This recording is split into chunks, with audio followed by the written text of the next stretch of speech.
दोस्तों S C TET पाठशाला में आप सभी का फिर से स्वागत है। कल हमने की थी हमारी कक्षा छठी की जो हिंदी की एनसीईआरटी थी वसंत भाग 1। और आज हम कर रहे हैं हमारा वसंत भाग 2 कक्षा 7वीं। इसमें हम जो हमारे लिए महत्वपूर्ण जो प्रश्न बन सकते हैं एस टेट के लिए पहले आए हुए हैं उनके बारे में हम इसमें डिस्कस करेंगे और आपको बताएंगे। इसमें हम जो है हमारी कक्षा 7वीं जो है उसको पूरा करने की कोशिश करेंगे कि ज़्यादा से ज़्यादा इस वीडियो में ज़्यादा से ज़्यादा कंटेंट आपको प्रोवाइड करवाया जा सके। तो हमारी जो शुरुआत होती है रहीम के दोहे से। रहीम के दोहे में जो इन्होंने बताया नीति के महत्व को बताया है कि जो समय का महत्व है या जो लोग हैं आजकल क्या कर रहे हैं कि जिसके पास अधिक धन होता है उसके दोस्त मित्र बहुत ज़्यादा होते हैं। कोई बिरला ही होता है जो समाज के हित के बारे में सोचता है या कोई सच्चा मित्र होता है। कि जब आपके पास पैसा नहीं होता, धन दौलत नहीं होती तो आपके दोस्त बहुत कम ही मिलेंगे। लेकिन जिसके पास जो स्वार्थी लोग होते हैं वो क्या करते हैं, जिसके पास अधिक धन होता है उसके सगे संबंधी बहुत ज़्यादा बन जाते हैं। और इसमें मछली के बारे में बताया कि मछली किस प्रकार पानी को नहीं छोड़ती क्योंकि वह उसके बिना मर जाएगी। जब मछली को पकड़ने वाला जाल फेंकता है पानी में, पानी उसे छोड़ देता है। इसी तरह जो सज्जन लोग हैं, जो अच्छे लोग हैं, वह कभी भी खुद के लिए धन को नहीं जोड़ते हैं, वह केवल समाज के हित के लिए ही अपना धन जो है जोड़ते हैं। सच्चे मित्र के बारे में बताया कि जो एक सच्चा मित्र होता है वह कभी भी अपने दोस्त को मुसीबत में नहीं छोड़ता है। और जैसे ही जो स्वार्थी लोग होते हैं वो क्या करते हैं, जैसे आपके पास से जो धन है वह खत्म हो गया, आपकी जो सम्मान है जो कम हो गया, तो कि उनको कोई लाभ नहीं पहुंचा सकते तो आपसे क्या करेंगे, वो दूर होना शुरू कर देंगे। तो इसमें से आपसे सिर्फ यही प्रश्न जो है पूछ सकते हैं, रहीम के दोहे में किसके बारे में क्या बात की गई है, विषय क्या है, नीति के बारे में बात की गई है, मछली जो है किससे ज़्यादा प्रेम करती है, पानी से करती है, और मनुष्य को सदैव कैसा रहना चाहिए, धरती की भांति सहनशील रहना चाहिए। क्योंकि जो धरती है, धरती वर्षा भी सहन करती है, सूखा भी सहन करती है, गर्मी भी सहन करती है, बाढ़ आती है, सब चीज़ें सहन करती है। मनुष्य को कैसा होना चाहिए, सहनशील होना चाहिए और सज्जन होना चाहिए कि दूसरों का आप भला करो, परिहित हेतु होना चाहिए। अमीर को निर्धन को किससे तुलना की गई है, कुमार के बादल से इनकी तुलना की गई है। और जो वृक्ष और तालाब हैं, ये दो ऐसी जो हैं संसार में जो अपने फलों का प्रयोग खुद के लिए नहीं करते, दूसरों के लिए ही अपनी वस्तुओं का जो इनके पास होता है वह दूसरों के लिए ही करते हैं, उनको उपलब्ध करवाते हैं। जैसे वृक्ष है अपने फल कभी नहीं खाते, वो दूसरों से। तालाब जो है पशु पक्षी जीव निर्जीव सभी को वह पानी देता है। आगे हमारी हम पंछी उन्मुक्त गगन के, जो शिवमंगल सिंह सुमन द्वारा लिखी गई एक कविता है। इसमें जो पक्षी हैं, पक्षियों की स्वतंत्रता के बारे में इन्होंने बात की है। और वो पक्षी कहते हैं कि हमें स्वतंत्र छोड़ दो, हमें पिंजरे से निकाल दो। अगर वह पिंजरे में रहेंगे तो वह क्या करेंगे, उड़ना भी भूल जाएंगे। और वह क्या चाहते हैं, वह आकाश को छूना चाहते हैं, नीले आकाश को छूना चाहते हैं, उसमें खुले आकाश में उड़ना चाहते हैं। और वो कहते हैं कि उन्हें जो कटुक निम्बोरी, जो कड़वी निम्बोली है, वह उनको पसंद नहीं है। कटुक जो निम्बोली है वह उन्हें पसंद है। जो कनक कटोरी यानी कि सोना, कनक यानी सोना या धतूरा भी होता है इसका मतलब, कनक कटोरी के अन्न से भली बताया है। किसको बताया, कटुक या कड़वी निम्बोली को कनक सोने की कटोरी से भली बताया है। बंदी बना पक्षी जो है किस प्रकार के सपने देखता, तरु की फागुनी के झूले की। कि जो पेड़ होता है, तरु यानी पेड़, पेड़ के ऊपर जो अंतिम जो टहनी होती है, जो ऊंचाई पर होती है, उसके ऊपर जो झूला झूलते हैं वो बैठते हैं, उसको उसके सपने देखता है। और इसको बांध के रखा है तो क्या करेंगे, इनको अगर पिंजरे में रखेंगे तो है उड़ना ही भूल जाएंगे और गाना भी भूल जाएंगे।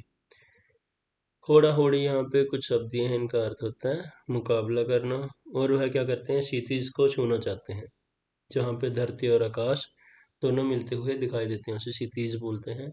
या तो वह क्या करेंगे, थक जाएंगे, हार जाएंगे, या फिर वो उसको छू लेंगे, ऐसा वो बोलते हैं कि उनको केवल स्वतंत्र कर दिया जाए। वह नीले आकाश को छूना चाहते हैं। और वह कहते हैं कि जो मनुष्य उनकी जो उड़ान है, उड़ान में विघ्न न डाले, क्योंकि वह नीले आकाश को छूना चाहते हैं। उन्हें बहता हुआ पानी और वृक्षों पर लगे हुए फल बहुत ही अच्छे लगते हैं। जो पिंजरा है, पिंजरे की जो जालियां हैं वह किसकी बनी है? सोने की। और वह अपनी चोंच से कौन से दाने चुगना चाहते हैं? इसमें इन्होंने क्या दिया कि जो इनका प्रतीक जो है, आसमान, जो तारे होते हैं आसमान में, उनको बोला है अनार के दाने, कि वह अपनी चोंच से उन दानों को छूना चाहते हैं, क्योंकि आसमान को वह छूना चाहते हैं। आगे हमारी जो कविता है वह कठपुतली है, भवानी प्रसाद मिश्र द्वारा है लिखी गई है। इसमें कठपुतलियों के स्वतंत्र होने की कामना की गई है। कि कठपुतली क्या होती है? धागों से बंधी हुई होती है। और वह एक कठपुतली क्या होती है? गुस्सा हो गई बोलती है कि उनको ये दागे उनको तोड़ दिए जाए, इनको स्वतंत्र कर दिया जाए, उनको अपने पैरों पे छोड़ दिया जाए, यानी कि स्वतंत्र कर दिया जाए। यह सब देख के दूसरी जो कठपुतलियां होती हैं वह भी विरोध करती हैं कि उन्हें स्वतंत्रता मिलनी चाहिए। और इस प्रकार क्या होता है, बाद में जो लड़ने झगड़ने के बाद जो है कठपुतली है, यह सोचती है कि उसके मन में ऐसी कैसी जो इच्छा मन में जगी है। तो यहीं पे हमारी जो है कविता समाप्त हो जाती है। पूछ लेंगे पहले आया ही इसमें से प्रश्न, कठपुतली किसके द्वारा लिखी गई है? भवानी प्रसाद मिश्र द्वारा लिखी गई है। आगे है सामयिक किसान सर्वेश्वर दयाल सक्सेना द्वारा यह लिखी गई है। इसमें जो एक किसान, हमें देख के ऐसे लग रहा होगा कि एक किसान की बात की गई है, लेकिन यह एक शाम है।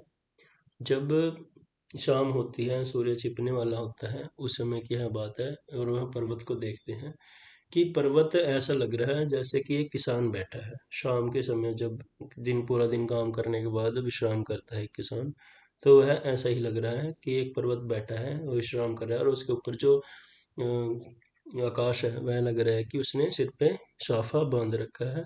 और जब सूर्य है, सूर्य क्या होता है? छिपने वाला होता है, वह बिल्कुल लाल हो जाता है दगदग करता हुआ, तो वह हुक्के की चिलम जैसा दिखाई देता है। और जो नदी है, नदी लगती है कि उसने कोई चादर घुटनों पे ओढ़ रखी हो। और उसके बाद जो पलास के जंगल है, पलास एक पेड़ है, उसके जंगल के बारे में बताया है कि लाल फूलों से लदा हुआ है और अंगीठी के जैसा वह लग रहा है। और जो अंधकार होता है, फिर जब सूर्य छिप जाता है, सूर्य छिप जाता है तो अंधकार छा जाता है। अंधकार को किसका प्रतीक होता है? कि जैसे भेड़ों का समूह होता है। इसमें क्या प्रकृति की बात की गई है। आगे हम करेंगे हमारा एक दिन का जो यह जो है अयोध्या सिंह उपाध्याय हरिओ द्वारा लिखे गए हैं। और इसमें उन्होंने अपने बारे में ही बताया है कि किस प्रकार उनको एक समय पे क्या हो गया था, बहुत घमंड हो गया था। और वह अपनी छत के छज्जे पर, यानी कि मंडेरे पर बैठे हुए थे। तभी अचानक से उनकी आंख में एक तिनका चला गया, और उस तिनके ने उनको बहुत ज्यादा क्या कर दिया? बेचैन कर दिया। उनका घमंड सारा चकनाचूर हो गया। वह सोचने लगे कि सिर्फ एक तिनके ने ही उनका घमंड जो है तोड़ दिया। जो छोटी सी चीज है, हम सोचते हैं कि बड़ी बड़ी चीजें हमारा क्या बिगाड़ लेंगी, जबकि एक तिनके ने ही उनको झकझोर दिया और उनका अहंकार घमंड जो है चकनाचूर कर दिया। लोग आए, उनका जो है वो तिनका निकालने का प्रयास कर रहे थे और मुंह से जो है उसकी आंखें सेकने लगी। तो इसमें बताया कि एक मनुष्य को क्या होना चाहिए? अहंकारी नहीं होना चाहिए। इसके बारे में ही इन्होंने, जो लेखक हैं अयोध्या सिंह उपाध्याय हरिओद, इन्होंने बताया है। आगे हमारा भोर और बरखा, जो मीराबाई के द्वारा लिखा गया। मीराबाई जो है, आपको पता है वह श्री कृष्ण की कितनी बड़ी भक्त है। भक्ति काल में इनका बहुत बड़ा नाम है। जैसे तुलसीदास का है, कबीर दास का है, प्रेमचंद जी का है। और इसमें जो लिटरेचर में, साहित्य में, इन सब का बहुत बड़ा नाम है। इसमें उन्होंने क्या कहा कि जो प्रातः काल है, यानी भोर और बरखा, इसमें आपसे पूछ सकते हैं अर्थ क्या है? भोर का अर्थ क्या है? बरखा का अर्थ क्या है? भोर का अर्थ है कि जब सूर्य निकलने से पहले का समय होता है, जो सुबह सुबह होती है, उसको भोर बोलते हैं। और बरखा, बरखा का अर्थ होता है वर्षा, जो बारिश होती है उसको बोलते हैं। कि जब सुबह होती है, लोगों के घर जो है दरवाजे खुल जाते हैं, सभी लोग इकट्ठा हो जाते हैं। जो गोपियां हैं वह दूध मंथती हैं और मक्खन निकालती हैं, क्योंकि श्री कृष्ण को वह बहुत पसंद है। ग्वाले उनकी जय जयकार करते हैं, और जो देवी देवता हैं वह कृष्ण जी का कृष्ण जी के दर्शन करने के लिए तत्पर रहते हैं सुबह सुबह। और तभी श्री कृष्ण जी हाथ में रोटी लेकर माखन लेकर बाहर निकलते हैं और गाय चराने के लिए निकल जाते हैं। ग्वाले उनकी क्या करते हैं, जय जयकार करते हैं। और वर्षा यानी दूसरे पद में जो बरखा की बात की गई है, वर्षा की, और इसमें वर्षा ऋतु का वर्णन किया गया है। जब सावन आता है, सावन में क्या होता है, सावन के महीने में वर्षा आरंभ हो जाती है, जैसे हमारे मानसून होता है। और वर्षा के आने का संकेत कौन देता है, बादलों में जो बिजली गरजती है वह इसका संकेत देती है। विप्लव गायन बालकृष्ण शर्मा द्वारा नवीन द्वारा लिखी गई है, और यह हमारे जो सिलेबस में नहीं है, तो हम इसको सिर्फ पढ़ेंगे। जड़ता के विरुद्ध और गतिशीलता की यह बदलाव का इसको प्रतीक माना गया है।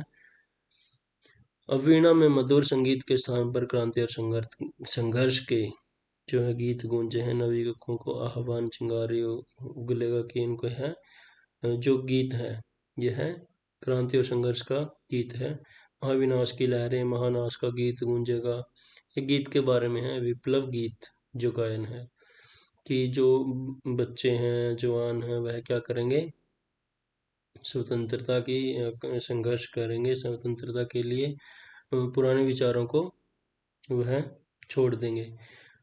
झाड़ झंखाड़ किसे कहा है, पुराने विचारों को। कभी जीवन के राज देख आया है, महानाश के पोषक सूत्र परख आया है। गीत का जो है तान कद्र है, कण कण में क्रांति का स्वर है। मार्ग गीत का अर्थ है विनाश करने वाला गीत। आगे देखिए दादी माँ, यह भी कहानी जो है हमारे सिलेबस में नहीं है। दादी माँ कहानी शिव प्रसाद सिंह द्वारा लिखी गई, सिर्फ इतना ही आप इसको समझ सकते हैं कि इसमें एक दादी है, उसके बारे में इन्होंने बात की गई, दादी अम्मा, और एक उसकी पोती का जो है रिश्ता होता है, उसके बारे में है बात चल रही है। और लेखक के बारे में कि उस समय लेखक बहुत ज़्यादा बीमार था, उसके भाई बहन है, बड़ा भाई किशन है, किशन की शादी होने वाली थी, और उसके बारे में ही इन्होंने बताया है। भाई का क्या नाम था इसमें, मेरे भाई का, लेखक के मेरे भाई का नाम था राघव। रामू की चाची दादी माँ को आशीर्वाद दिया, पूतो फलो दूधो नहाओ, इन्होंने दिया। सफाई का ध्यान रखती थी, और वह धार्मिक थी बहुत ज़्यादा जो दादी थी। मिठाई वाला इसमें हम पढ़ेंगे, यह बहुत ही अच्छी जो कहानी है भगवती प्रसाद वाजपेयी द्वारा लिखी गई है। इन्होंने इसमें क्या है, मिठाई वाला होता है, उसके दो बच्चे होते हैं और एक उसकी पत्नी होती है। दो बच्चे उसके मर जाते हैं, लेकिन बच्चों से इसको बहुत ज़्यादा प्यार होता है, तो वह नए नए बहाने ढूंढता है बच्चों के साथ जुड़ने के लिए। वह एक नगर में जाता है, और वहाँ वह सबसे पहले जाता है खिलौने वाले के रूप में। वह गाना गाता है, बच्चों को बहलाने वाला, खिलौने वाला गाकर वह गीत सुनाता है, और बच्चे उसके पास दौड़े आते हैं। राय विजय बहादुर के बच्चे हैं चुन्नू मुन्नू, और उनकी माता का नाम है रोहिणी। तो वह बच्चे जो है वह खिलौने लेकर चले जाते हैं, और सस्ते थे, बहुत सस्ते उन्होंने दिए थे। और इसकी उम्र कितनी थी, जो मिठाई वाला था, खिलौने वाला था, इसकी उम्र थी 30 से 32 साल की थी। और दूसरी बार वह 6 महीने बाद आता है, 6 महीने तक वो कोई कहीं भी दिखाई नहीं देता। फिर वह मुरली वाले के रूप में आता है, उसके पास टोटल 57 मुरलियाँ थी, और वह केवल 2-2 पैसे में ही उनको सभी बच्चों को वह दे देता है। और वह हमेशा बीकानेरी साफा जो है बांधता है।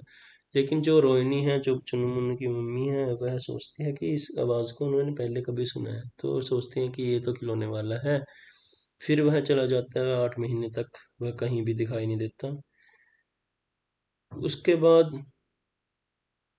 वह 8 महीने तक दिखाई नहीं देता, फिर वह आता है, और वह मिठाई वाले के रूप में आता है, तो वह बच्चों को मिठाई बांटता है। तब भी जो रोहिणी है, जो चुन्नू मुन्नी की मम्मी है, वह उनसे पूछती है कि आप इतनी सस्ती क्यों देते हो। तो वह बताते हैं कि उनके बच्चे थे वो मर गए थे, उनको बच्चों से बहुत प्रेम है, उनके पास धन धन जो बहुत अधिक है, लेकिन उनको बच्चों से प्रेम है, इसलिए वो इनका प्रेम देखने के लिए यहाँ पे आ जाते हैं बार बार।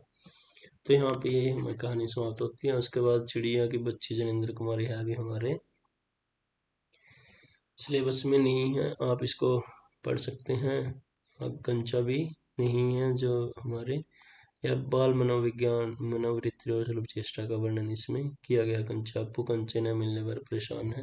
अप्पू स्कूल जाते हुए कोहे और सियार में लीन था। कहानी में सियार ने कोहे को गाना सुनाने का अनुरोध किया। कोहे ने शुरू किया। उसके मुंह से रोटी का टुकड़ा उसके मुंह नीचे गिरा। सियार रोटी उठाकर भाग गया। अप्पू ने जोर से हंसकर कहा, बुद्धू कौवा। उस दिन कक्षा में सबसे पीछे वह बैठा था। अलमारी में रखे कंचे पर उसकी नजर गई। दुकान पर गया था, कांच का जार था वहां पर रखा था, उसमें रखे हुए थे कंचे। उसके सहपाठी रामन, मलिका, अम्मू सब आगे बैठे थे। अप्पू का सबसे अच्छा मित्र जो कौन था, वह जॉर्ज था। इसमें से सिर्फ आपसे यही प्रश्न जो है कंचे के ऊपर है। कंचा यानी कि जो गोलियां होती हैं जो बच्चे खेलते हैं, छोटे बच्चे। आगे हमारा हिमालय की बेटियां, नागार्जुन द्वारा जो है लिखी गई है। हिमालय से निकलने वाली जो नदियां हैं, नदियों के बारे में इसमें बात की गई है। नदियों, जो हिमालय से नदियां निकलती हैं उनके नाम बताए हैं। गंगा, यमुना, सतलुज, सिंधु, ब्रह्मपुत्र, इन सब के बारे में उन्होंने बात बताई है कि हिमालय की बेटियां कौन है, नदियां हैं। और नदियां कहाँ मिलती हैं, सागर में जाके मिलती हैं। तो सागर को क्या बताया है, हिमालय का दामाद। और सागर का जो ससुर है वह कौन है, हिमालय। इसके बारे में बताया है। और जब यह निकलती हैं मैदान पे आती हैं तो यह नटखटपन जो होता है, जो गोद से निकलती हैं हिमालय की, तो वहां जाके इनकी यह गुम हो जाती हैं। और यह विशाल हो जाती हैं, बड़ी हो जाती हैं मैदान में आने के बाद। और फिर यह सागर में मिल जाती हैं। बहुत सारे पेड़ हैं, उनके बारे में बताया। देवदार, चीड़, सनोवर, चिनार आदि के जंगलों से होते हुए बचपन याद करती हुई जाती हैं। और कालिदास ने भी विरह यक्ष में मेघदूत को बेतवा नदी के प्रेम का जो विनिमय किया था, कि इन नदियों का पहले भी वर्णन किया जा चुका है। कालिदास जी ने विरह यक्ष में इनका वर्णन किया था। काका कालेलकर ने नदियों को लोकमाता बताया है। और सौभाग्यशाली किसे बताया है, सागर को। इसमें से आपसे सिर्फ यही प्रश्न पूछे जा सकते हैं। उपत्यकाएं का अर्थ आपसे पूछ सकते हैं कि चोटियां, इसका अर्थ होता है। आगे रक्त और हमारा शरीर है, हमारे सिलेबस में नहीं है। अपूर्व अनुभव, तेत्सुको कुरियानागी। यह पाठ जापानी भाषा में यह संस्मरण है। और इसमें दो करेक्टर हैं, तोतो चान, यासुकी चान। जो पेड़ पर चढ़ना चाहता है, यासुकी चान। देखिए इसमें क्या है कि तोतो चान एक लड़की है, यासुकी चान एक लड़का है। तोतो चान यासुकी चान को क्या करती है, निमंत्रण देती है कि वह उनके घर में जो पेड़ है उस पर चढ़े और वह उस दुनिया को देखे, शहर को देखे। लेकिन यासुकी चान को क्या हो गया था, पीलिया हो गया था, जिससे उसकी एक टांग जो है खराब हो गई थी, जिससे वह पेड़ पे नहीं चढ़ सकता था। बाद में क्या हुआ, जो एक बार उन्होंने ट्राई किया, फिर वो नहीं चढ़ पाया। देन दूसरी बार क्या हुआ, जो तो चान है वह चौकीदार से लेके आई सीढ़ी। उसने ट्राई किया, वह फिर भी नहीं चढ़ पाया। फिर दूसरी बार वो चारपाई लेके आई, वो तब भी नहीं चढ़ पाया। फिर उसने क्या किया, वह खुद चढ़ी पेड़ पे और यासुकी चान को ऊपर खींच लिया, तो उसको वह दृश्य दिखाया, तो वह खुश हो गया। यह इसमें एक संस्मरण है जीवन का उनका। तेत्सुको कुरियानागी जो जापान की हैं और जापान भाषा में इसको लिखा गया है। पापा खो गए हैं एक नाटक है जो विजय तेंदुलकर जी द्वारा लिखा गया है। इसमें क्या होगा कि जो विजय तेंदुलकर है, इन्होंने हमारी इतना अच्छा जो इसमें एक समस्या का वर्णन भी किया है और कल्पना को सिद्ध भी किया कि कितने एक लेखक की कल्पना जो है वो कितनी बड़ी होती है। इन्होंने देखिए पात्र ही कैसे लिए, इन्होंने चरित्र ही कैसे लिए। खंबा, पेड़, लेटर बॉक्स, दीवार पर फिल्मी पोस्टर जो है, और नाचती लड़की का चित्र है। तो एक समय क्या हो गया कि रात का समय था, खंबा और पेड़ आपस में बातें कर रहे थे। पेड़ बताता है कि उसका जन्म यहीं हुआ था, खंबा कहता है कि मैं बाद में आया था। और सामने इनके लेटर बॉक्स है और दीवार पर एक पोस्टर छपा हुआ है। तभी एक आदमी आता है जो छोटी छोटी बच्ची को उठाकर लेके आता है, यानी किडनैपर होता है। वह लड़की बेहोश थी और उस व्यक्ति को भूख लगती है और वह उसको छोड़ के चला जाता है।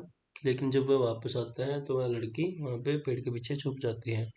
तो वह सब सोचते हैं कि इस लड़की को कैसे बचाया जाए। तभी क्या होता है कि लेटर बॉक्स और खम्बा पेड़ ये सब बातें कर रहे हैं कि इसको किस प्रकार बचाया जाए। लेटर बॉक्स क्या करता था कि दूसरों के लेटर पढ़ता था, यानी कि जो हमारा डाक घर होता है, डाक उसके बॉक्स होता है बाहर, लेटर बॉक्स। तभी उन्होंने एक बार क्या था कि हेडमास्टर का जो एक पत्र पढ़ा था उसमें पता चला कि परीक्षित नामक बच्चा जो ढंग से पढ़ाई नहीं करता है।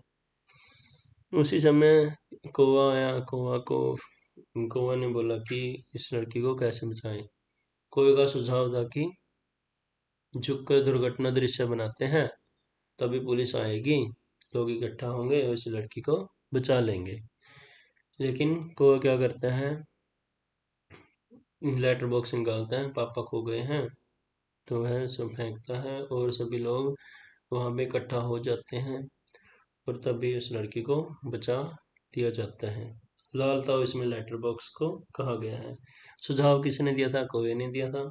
इसके चरित्र पूछ सकते हैं कौन कौन से हैं। खंबा है, पेड़ है, लेटर बॉक्स है, कौवा है, दीवार पर फिल्मी पोस्टर है, नाश्त लड़की का चित्र है। और ये पूछ सकते हैं कि वह व्यक्ति उस बच्ची को छोड़कर क्यों चला गया था, क्योंकि उसे भूख लगी हुई थी। खान पान की बदलती तस्वीर इसमें है किसके द्वारा लिखी गई है? प्रयाग शुक्ल द्वारा है, लिखा गया है, निबंध है। और इसमें जो हमारे देश के खान पान के बारे में बताया गया है कि किस प्रकार के हैं। जैसे उत्तर भारत में कैसा है, दक्षिण भारत में कैसा है, पश्चिम में कैसा है, पूर्वी में कैसा है।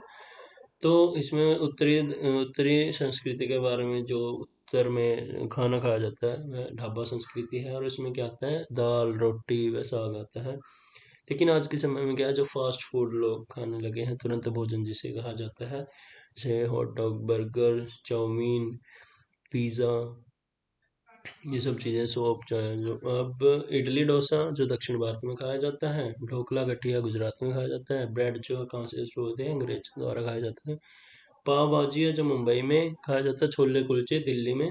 खान पान की नई संस्कृति में हमें क्या मिलता है? राष्ट्रीय एकता के नई बीज देखने को जो है दिखाई देते हैं। आप याद करेंगे कि दिल्ली में क्या खाया जाता है? छोले कुलचे। ढोकला गठिया कहाँ खाया जाता है? गुजरात। इडली डोसा दक्षिण भारत में। ढाबा संस्कृति उत्तर भारत में। पाव भाजी मुंबई में। यह सब आपसे पूछ सकते हैं। नीलकंठ जो महादेवी वर्मा द्वारा लिखा गया एक तरह का चित्र है, जिसमें उनके जीव जंतु के प्रति प्रेम को बताया गया है। और वह क्या करते हैं, एक मोर और मोरनी चिड़ियाघर से लेके आते हैं, जो बड़े मियाँ ने उनको दिया था, और एक चिड़ी मार लेके आया था। तो वो बोले कि देवी आप इनको ले जाइए, इस बच्चे को जो जोड़ा है, नहीं कोई इसको खरीद ले जाएगा मारने के लिए। लेखिका ने 35 रुपए में उस जोड़े को खरीद लिया और सबने उसे क्या कहा कि आपके साथ धोखा हुआ है, आपका आपके साथ बुरा हुआ है, क्योंकि आपको मोर के स्थान पर क्या दे दिया है? तितर जो दे दिए हैं। तो उनका मजाक उड़ाने लगे। तभी वह उनको घर ले गई और अपने जो पढ़ती लिखती थी वहां पर उन दोनों को रख दिया। फिर उन्होंने उनके जो नाम रखे, जो नीलकंठ नाम है वो मोर का है। इसमें मोर, नीलकंठ नामक मोर की ही कहानी है, क्योंकि उसकी गर्दन नीली थी। और जो उनके साथ मोरनी थी उनका नाम राधा था, क्योंकि वह हमेशा उनके साथ छाया की तरह रहती थी। मोर बहुत सारे करतब करता था, नाचता था, पंख फैलाता था और जो लेखिका है उनको प्रश्न करता था। फिर उसको वह क्या बन गया, एक दिन राजा बन गया उसका चिड़ियाघर का, जो उनके पास और भी जीव थे लेखिका के पास। एक दिन क्या हुआ कि खरगोश के बच्चे को सांप ने पकड़ लिया था, तो सांप से उसको खरगोश के बच्चे को बचाया तो वह राजा बन गया था। तभी कुछ समय बाद क्या हुआ, कुब्जा नामक एक मोरनी जो है 7 रुपए में उन्होंने महादेवी वर्मा जी ने खरीदी थी। और कुब्जा क्या करती थी, जो मोरनी है राधा है, राधा को नीलकंठ के साथ नहीं रहने देती थी, उसको मारती थी, पीटती थी। तब और वहीं पे एक चित्रा नामक बिल्ली भी थी, जो उनको कभी भी खा सकती थी। उनको डर रहता था। एक बार क्या हुआ कि मोर है आम की शाखा में छुप छुप गया था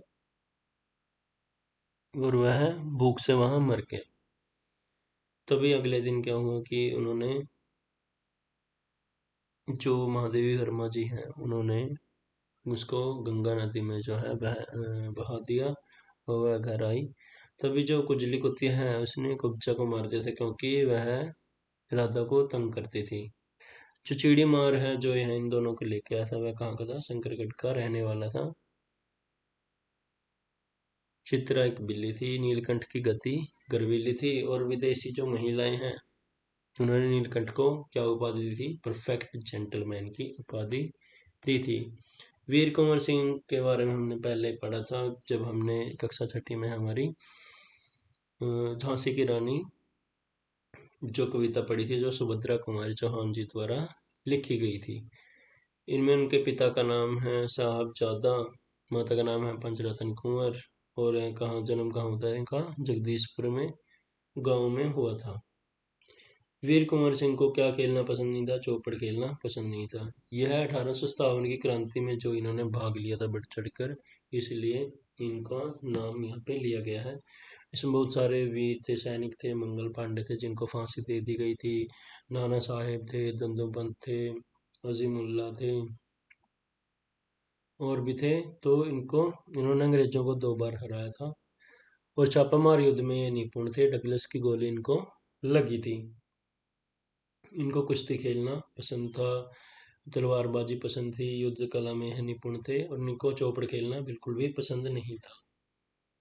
आगे इसमें हम करेंगे संघर्ष के कारण तुनुक मिजाज हो गया धनराज पिल्ले के नाम से। एक यह है, एक जो विनीत पांडे जी द्वारा लिखा गया है।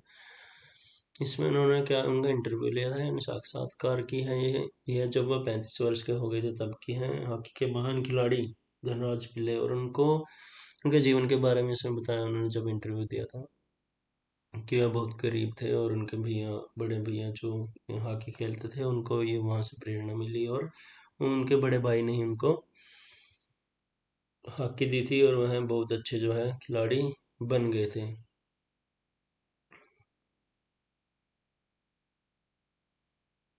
उन्होंने बोला कि कोई भी व्यक्ति, कोई भी खिलाड़ी जरूरी नहीं है कि अच्छे बैकग्राउंड से आए, या अच्छे, या कोई शोहरत, या फिर उनका परिवार बहुत अच्छा हो कि उनको सपोर्ट मिले। लेकिन उन्होंने बहुत संघर्ष किया था। संघर्ष के कारण में तुनक मिजाज, यदि इसमें जो शीर्षक है इसका, ये इसमें भी पता लगता है कि इनके बारे में सिर्फ यही बातें जो बताई गई हैं। उनको प्रेरणा कहाँ से मिली? बड़े भाई से प्रेरणा से, माता को मानता है। यह बहुत ही भावुक है। दूसरे वाला आगे है आश्रम का अनुमानित व्यय।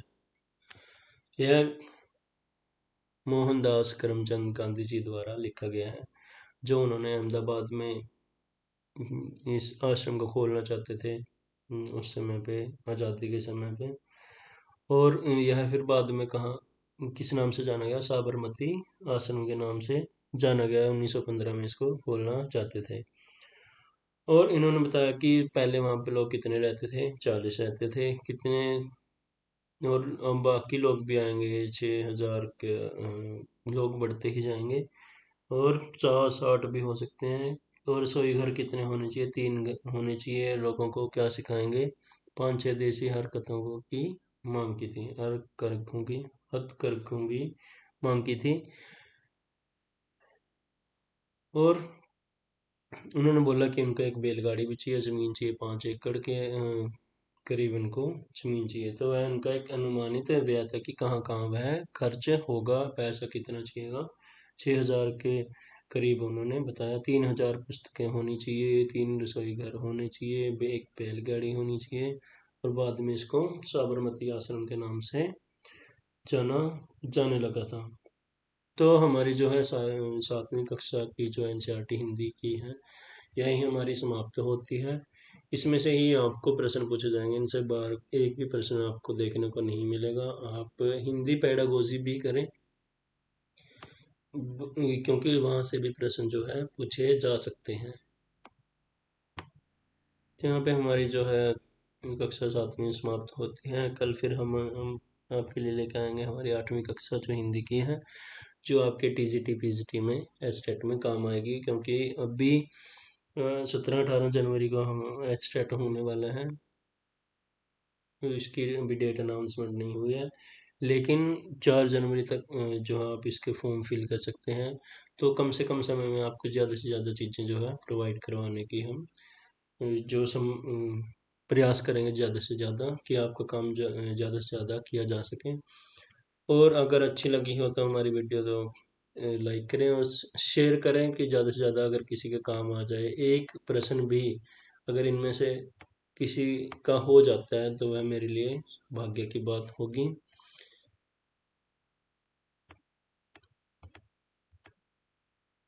देखते रहिए हमारी वीडियो, आगे भी आपको मिलेंगी और 12वीं तक हम इस सीरीज़ को चलाएंगे। एस्टेट में आपके लिए बहुत लाभदायक होगी, और दूसरे पेपर जो होंगे आपके स्क्रीनिंग के भी होंगे, उसमें भी आपके काम आएगी। और हम इसको विस्तार से भी इसको हम पढ़ाएंगे, समय की थोड़ी सीमा है इसलिए हम इसको नोट्स में ही करवा रहे हैं, वरना आपको बोर्ड पे अच्छे से करवाते। धन्यवाद।